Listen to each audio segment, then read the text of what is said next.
The day my mother's will was read, I already knew how the room would tilt against me. My older brother had spent 15 years building Mom's real estate brokerage into something real. 4 offices across the county, his name on the door right under hers. I had spent those same 15 years driving 40 minutes each way to her house in Cape Elizabeth. Every Tuesday and Thursday, and every other weekend, long before anyone called it dementia. Back when we still called it Mom getting a little forgetful. So when the attorney told us, my brother was inheriting the brokerage in full, and I was getting nothing but Mom's old beach cottage. The one with the warped floorboards and the kitchen she refused to renovate for 30 years. My brother smiled so wide I could see his back teeth. Then he said something that made our aunt actually put her hand over her mouth. A few seconds later, the attorney set down his pen, looked at both of us, and said the 4 words that changed everything.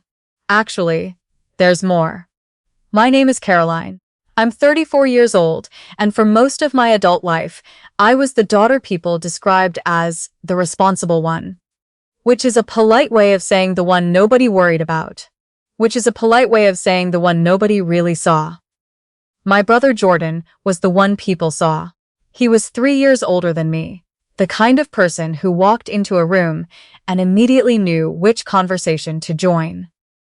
Mom used to say he got that from our father, who died when we were kids, though I never knew if that was true or just something she told herself to feel like part of Dad survived.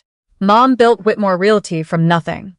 She started in 1991 with a card table, a Rolodex, and a used Buick she drove to open houses on weekends while working a day job at the county courthouse.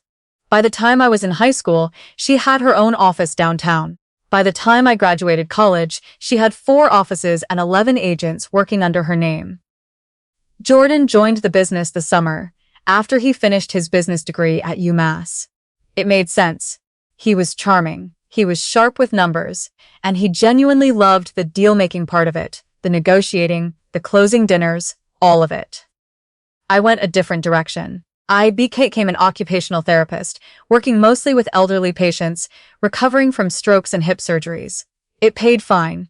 It wasn't going to make anyone rich. Relatives at Thanksgiving used to ask Jordan about quarterly numbers and ask me, almost as an afterthought, "And how's your little job going?" I used to laugh that off. For years, I genuinely didn't mind. Jordan loved that world, and I didn't, and that felt like enough of an explanation for why things had shaken out the way they had. What changed things? What changes things in every family, I think, was watching our mother get smaller. It started small enough that we both missed it at first.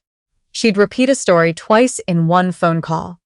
She'd ask about my work schedule like she hadn't already asked the week before. Jordan was traveling constantly back then, opening a 5th office 2 towns over, flying out to broker conferences in Scottsdale and Orlando, posting photos from rooftop bars with captions about building something that lasts. I was the one who started noticing the mail piling up unopened on her kitchen table. I was the one who found 3 identical jars of mayonnaise in her fridge because she kept forgetting she'd already gone to the store that week. The diagnosis came 2 years before she died. Early onset vascular dementia, the doctor called it, though by then it didn't feel early to me. It felt like watching someone you love get pulled gradually out to sea, one wave at a time, and you're standing on the shore, screaming a name that means less and less to the person hearing it. I moved into the cottage with her the spring after the diagnosis. Not officially. I kept my apartment in Portland for the mail and the lease. But I was there 4-5 nights a week, sleeping on the pull-out couch in the room that used to be my childhood bedroom, waking up at 2 a.m. when I heard her moving around the kitchen because she'd forgotten what year it was, and was looking for a casserole dish for a dinner party from 1998. I learned how to redirect her gently instead of correcting her, because correcting her only made her frightened and ashamed. I learned which version of a memory made her calm and which version made her cry, and I learned to steer toward the calm one even when it wasn't quite true. I learned how to cut her toenails because her hands shook too much by the end, how to time her medications around her appetite, which came and went like weather. Jordan visited on holidays. He'd come for 2 hours on Christmas, bring an expensive bottle of wine. Mom could no longer drink because of her medication, post a photo of the two of them on the porch, with a caption about precious time with Mom, and then drive back to his life in Portsmouth, where his wife was renovating their kitchen, and his kids had travel soccer. I'm not telling you this to make him sound like a villain, exactly. I think Jordan loved Mom in the way some people love things from a distance, genuinely. But without ever getting close enough to smell the antiseptic or hear her cry at 3 in the morning, because she couldn't remember her own husband's face. He loved an idea of her. I lived inside the reality of her. The cottage itself was nothing special, at least not by the standards anyone in my family seemed to care about. It sat on a half-acre lot at the end of a gravel road in Cape Elizabeth, close enough to smell the ocean, but not close enough to see it. Not really, unless you stood on the back porch and squinted toward a sliver of gray water between two neighboring roof lines. The roof needed work. The kitchen still had the same yellow linoleum from before I was born. Jordan used to joke that the only thing that Cottage was good for was firewood. "Sell it the second you can," he told me once, not unkindly, more like he was doing me a favor by saying it out loud. Land like that, in this market, you'd be crazy to keep it. Mom never agreed to sell it. Not once. Not even when her financial advisor gently suggested it might make sense to downsize, simplify, free up some capital. She'd get a strange, stubborn look on her face whenever the cottage came up, the same look she got when anyone tried to talk her into selling her old Buick. "That house isn't going anywhere," she'd say, and that would be the end of the conversation. I didn't think much of it at the time. I assumed it was sentiment. She'd bought that cottage with my father in the first year they were married, before either of us was born, back when neither of them had 2 nickels to rub together. I figured she just couldn't let go of it, the way some people can't let go of a wedding dress or a child's first pair of shoes. I was wrong about why. I just didn't find out how wrong until much later. Mom passed away on a Tuesday morning in March, peacefully, in her sleep, in the bedroom of that cottage with the warped floorboards. I was the one who found her. I called Jordan from the hallway, my back against the wall, and I remember he was quiet for a long time before he said, "I'll be there in an hour." And I remember thinking, even in that moment, that it had taken him an hour to get somewhere I'd been for 2 years. The funeral was at the little Congregational church on Route 77, where she'd gone every Sunday, until she couldn't remember why she was going anymore. People I hadn't seen since I was a teenager came up to me afterward and told me how proud my mother must have been of Jordan, how incredible it was what he'd built with the business, how he must be devastated to lose her right, as the company was hitting its stride. Nobody asked me what the last 2 years had been like. A cousin asked if I was still doing the physical therapy thing. I said yes. She nodded like that settled something and moved on to ask Jordan about the 5th office. I want to be honest with you. By the time we sat down in that conference room for the reading of the will, some small, tired part of me had already made peace with getting very little. I told myself it didn't matter. I told myself I hadn't taken care of her for the inheritance, and that was true, and it still didn't make it not sting. The attorney's name was Mr. Castellano, an older man with reading glasses perched halfway down his nose, and a manner so calm it bordered on theatrical. His office was on the 3rd floor of a brick building in downtown Portland. All dark wood and law books that probably hadn't been opened since the Clinton administration. We sat across a long table. Me, Jordan, his wife Bethany, our Aunt Diane on my mother's side, and 2 cousins who I suspected had come mostly out of curiosity. Mr. Castellano opened a thick folder and cleared his throat, and the room went quiet in that specific way. Rooms go quiet when everyone is doing the math on what they might be getting. "Your mother's estate," he began, "was structured with quite a bit of intention." He read through the smaller bequests first, some jewelry to Aunt Diane, a modest sum to the church, a donation to the Alzheimer's Association that made my throat tighten in a way I hadn't expected. Then he got to the part everyone had been waiting for. Whitmore Realty, including all 4 offices, client accounts, and controlling ownership, shall pass in full to Jordan Whitmore.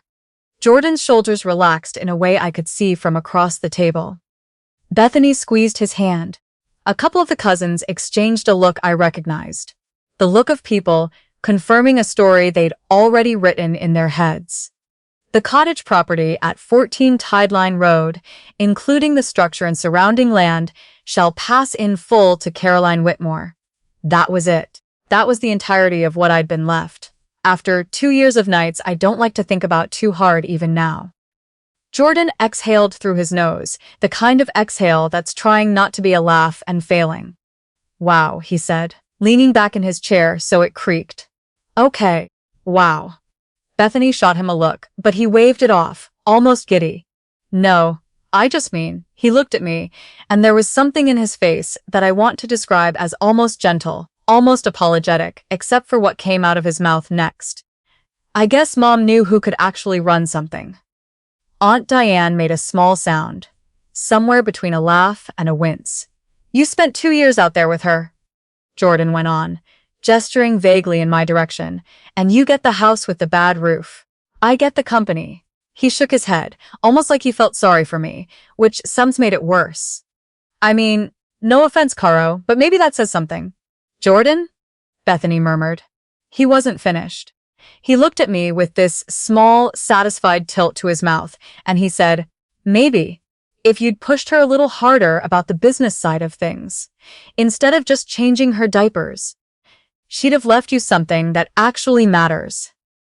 The room went still in a way I felt in my chest before I understood it with my brain. Aunt Diane's mouth opened slightly. One of the cousins looked down at the table like he'd suddenly found something fascinating about the wood grain. I didn't say anything. I don't think I could have, even if I'd wanted to. There's a particular kind of pain that doesn't have words attached to it right away. It just sits in your stomach like a stone you swallowed wrong. Mr. Castellano didn't say anything either, not at first. He closed the folder slowly, deliberately, the way you'd close a book you weren't quite finished with. Then he took off his reading glasses, set them on the table, and looked directly at Jordan. Actually, he said, in a voice that was calm but had a new edge to it, like a door closing somewhere in the building, there's more. Every head at that table turned toward him at once. Jordan's smile didn't disappear right away. It just sort of froze in place, like he hadn't fully registered that the room's attention had shifted away from him. There is an additional matter, Mr. Castellano continued, that your mother specifically instructed me to address only after the primary terms of the will had been read aloud, and only after. He paused here, and his eyes flicked briefly toward me. Both of her children's reactions had been observed. What does that mean? Jordan asked, his smile finally faltering. Observed? It means, Mr. Castellano said, your mother anticipated this conversation might not go smoothly. She wanted to know how each of you would respond to the news before the rest of the estate was disclosed. I felt something cold move through me. My mother, even at the end, even with her mind fraying at the edges, had been 3 steps ahead of all of us. Mr. Castellano reached into his briefcase and pulled out a second folder. This one thinner. The edges of the paper inside slightly yellowed, like it had been handled many times before being sealed away. Your mother wrote a letter, he said. She asked that it be read aloud, in this room, after the will. Jordan let out a short, uncertain laugh. A letter. Okay.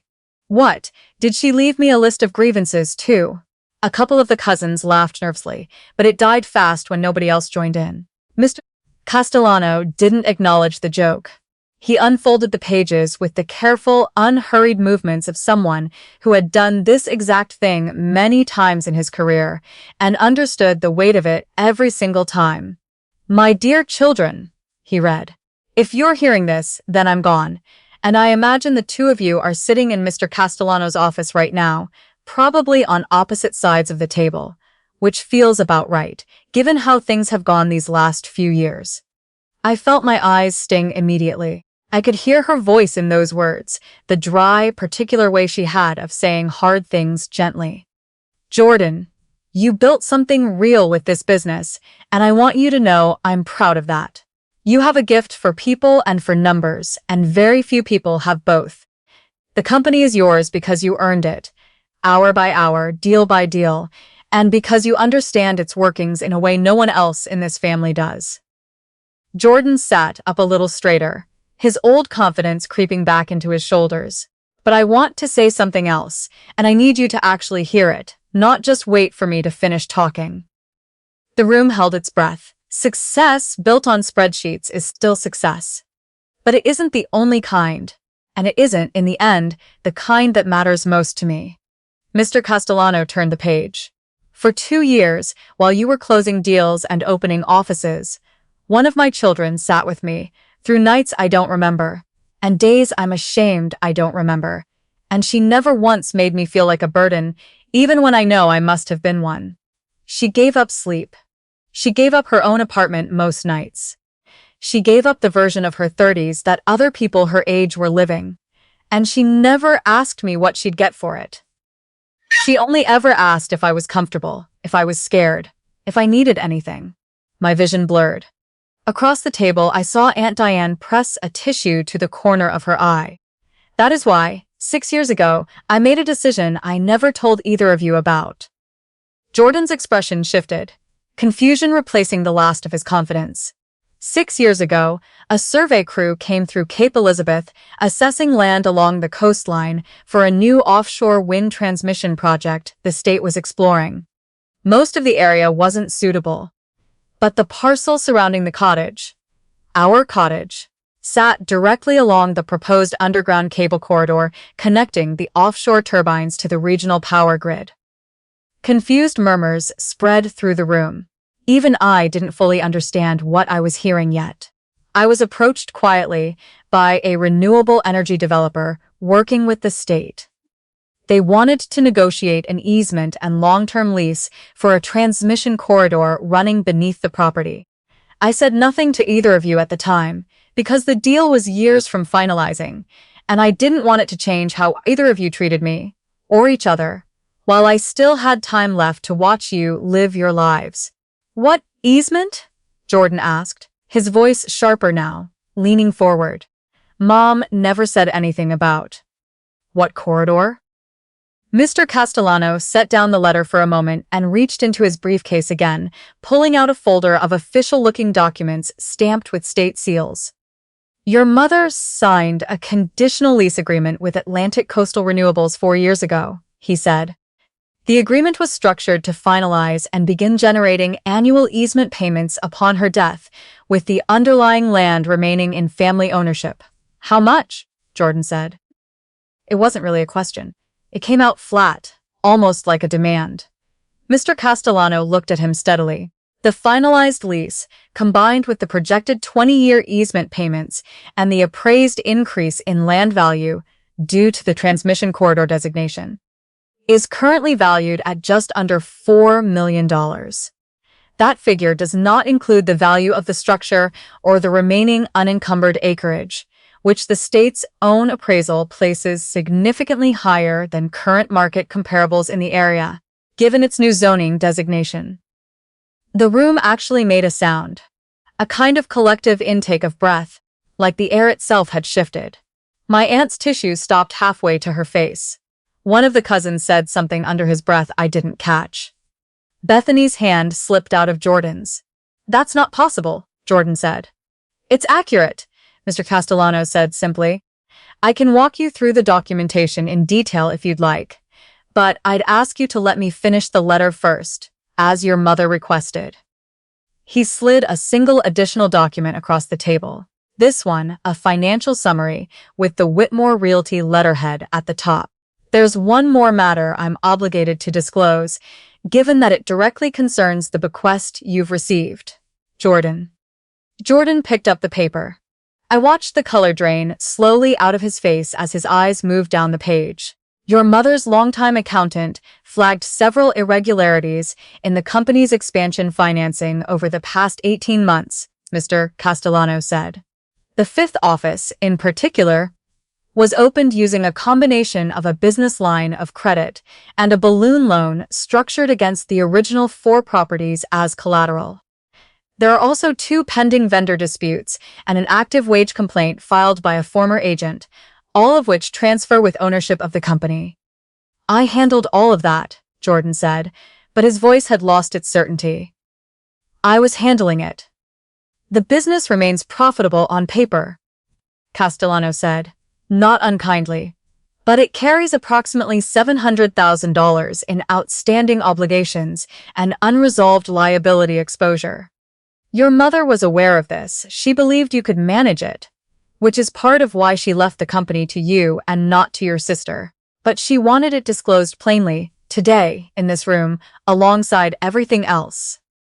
Jordan set the paper down very slowly, like it had gotten heavier in his hands. Mr. Castellano returned to the letter. Jordan, I'm not punishing you by telling you this today, and I hope in time you won't see it that way. I'm trusting you with something difficult, because I believe, underneath the bluster, you are capable of difficult things. But I needed you to understand in this room, in front of your sister, that what looks like the bigger inheritance is not automatically the easier one, or the safer one. I needed you to sit with that, today of all days, before you said another word to her. He turned to the final page. Caroline, my Caroline, you never once asked me what you'd get for staying. You asked if I was warm enough. You asked if I remembered to take my pills. And when I didn't, you never made me feel small for it. You sat with me on nights when I called you by your father's name and didn't correct me, because you understood. Somehow, even then, that being right wasn't as important as being kind. I had to stop looking at the letter and look instead at my hands, folded tightly in my lap, because if I kept watching Mr. Castellano's mouth move, I was going to come apart completely in front of everyone. The cottage isn't a consolation prize. It never was. I have spent 6 years making sure that the house you cared for me inside of would someday take care of you the way you took care of me. Quietly, faithfully, without anyone watching or applauding while it happened. People spend their whole lives chasing the things that look valuable. You spent yours valuing the people who actually were. I love you both. But Caroline, you stayed. And so, in the end, I made sure you would never have to wonder if it mattered. Mr. Castellano folded the letter closed. The room was completely silent except for the soft hum of the air conditioning, and, somewhere outside, a car alarm going off 2 streets over, oblivious to everything that had just happened in that room. Nobody looked at Jordan. Aunt Diane reached over and put her hand over mine on the table, not saying anything, just holding it there. Jordan sat very still for a long moment, staring at the financial summary in front of him, like it might rearrange itself into something different if he looked at it long enough. When he finally spoke, his voice had none of the swagger from 20 minutes earlier. I didn't know, he said quietly. To me, not to the room. About the loans. I swear to you, I didn't know how bad it had gotten. I trusted the guy handling our books. I believe you, I said, and I found, somewhat to my own surprise, that I did. He looked at me for a long moment, and something passed over his face that I hadn't seen from him in years. Not since we were kids. Maybe, before the business and the offices and the conferences in Scottsdale. Back when he was just my big brother who used to let me win at checkers because he could tell when I was about to cry over losing. I shouldn't have said that, he said. About the diapers. About you not getting anything that mattered. I don't. He stopped, shook his head. I don't know why I said it. I think I needed it to be true. I think it was easier to believe Mom thought less of what you did than to admit I should have been doing more of it myself. I didn't have a clean response to that. I'm not sure there is one. I just nodded, and that seemed to be enough for both of us in that moment. We didn't become best friends overnight, Jordan and I. I want to be honest about that too, because I think stories like this one sometimes pretend that a single afternoon fixes years of distance, and it doesn't, not really. It took months. It took him calling me awkwardly a few weeks later, asking if I'd come look at the company's books with him. Not because I knew anything about real estate, but because he said he trusted me to tell him the truth. Which was, I think, the first time in his adult life he'd said that to me about anything. I did end up selling a portion of the cottages surrounding acreage. Not the structure, not the part of the land closest to the water, but a back parcel that wasn't usable anyway, to help Jordan cover the worst of the company's obligations. On terms we worked out together, slowly, over a lot of dinners that started out tense and ended up almost comfortable. He didn't ask me to. I offered. It felt like the kind of thing our mother would have wanted, and more than that, it felt like the kind of thing I wanted. Once I understood, I could do it from a place of strength instead of obligation. The cottage itself, I kept. I still live there most weeks now, in the house with the warped floorboards and the yellow linoleum I eventually did replace. Though I kept the kitchen table exactly where it always was, because that's where I used to sit across from my mother, at 2 in the morning, holding her hand while she tried to remember whether it was 1985 or 2025, and telling her, gently, that it didn't matter, that I was right there either way. Sometimes, in the evenings, I sit out on the back porch, where you can just barely see that strip of gray ocean between the roof lines, and I think about how long my mother carried that secret, how patiently she waited, how certain she must have been that the truth would eventually find its way to the surface, the way most true things eventually do if you give them enough time. I didn't take care of her for what it would get me. I want to be clear about that, even now. I would have done every single one of those nights again, 100 times over, even if there had been no letter, no easement, no number with 6 figures attached to it. But I won't pretend it didn't mean something. Hearing her say it out loud, in that room, in front of everyone who'd spent 2 years looking past me, she knew. She'd always known. She'd just been waiting for the right moment to make sure everyone else did too.